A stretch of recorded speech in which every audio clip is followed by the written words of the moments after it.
Once upon a time, in the village of Katana, lived a village elder by the name Mzee Samperu. He married two wives and had two beautiful daughters, the firstborn Ekai and the lastborn Ewoi, and all lived a very happy life. One day, as Ekai and Ewoi were going to fetch water from the river, they saw their friend Karan hiding in a nearby bush crying. They both quickly ran towards her to know what caused her sorrows.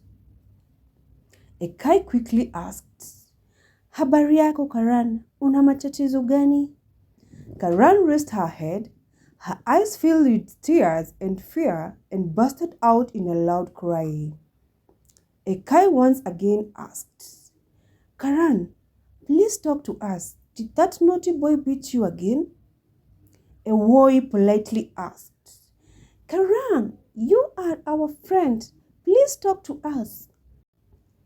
Karan raised her skirt up and there was blood all over the place she sat. She continued crying.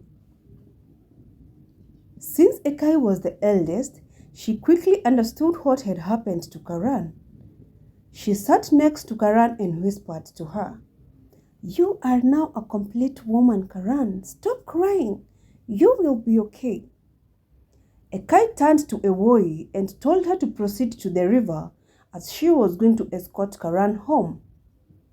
Ewoi asked what had happened, but Ekai told her that those are just normal things in life. They both walked home as Ewoi proceeded to the river. The following day, Ewoi heard the news that Karan got very sick and had succumbed.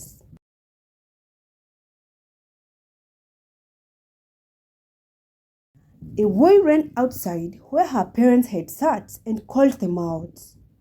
"Father, Mother, have you all heard about Karan's death?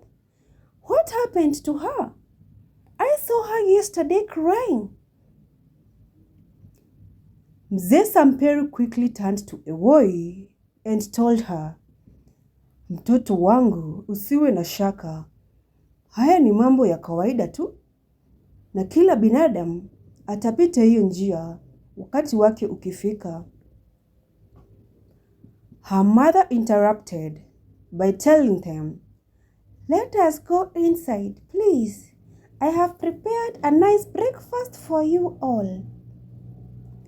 After the breakfast, Ewoi prepared for school, but before leaving, her father Mzee Samperu called her. "My daughter, I want us to talk. You are a big girl now. School is not important. See, I have a surprise for you. Your mother and I have found you a suitable man to marry you."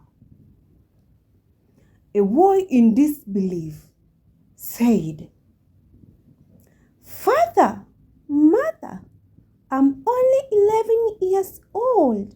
I must go to school. I cannot get married at this age. I need to be educated." Her mother in a low tone said, "Mtoto wangu, nakupenda. Nakutakia mema, ndiyo maana tunataka ufunge ndoa na mzee Kobe, yule tajiri wa kijiji. Na ukitaka kuendeleza masomo yako, atakupeleka shule bora."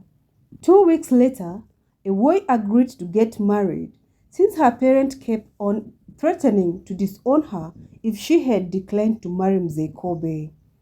And also, on top of that, she was promised to get good education by marrying Mzee Kobe. One evening, Ewoi's mother insisted that before the wedding ceremony, she had to undergo the whole process to be ready for marriage. She took Ewoi to an elderly medicine woman in a nearby village. Her innocence was taken away. She underwent female genital mutilation in the name of being a complete woman and being ready for marriage. Ewoi cried in sorrow until her tears could no longer come from her eyes. She quickly related what had happened to her friend Karan, and death struck her mind. Death is the only thing she could think about. She turned to her mother and said, "Mother, what is all this? Am I going to die like Karan?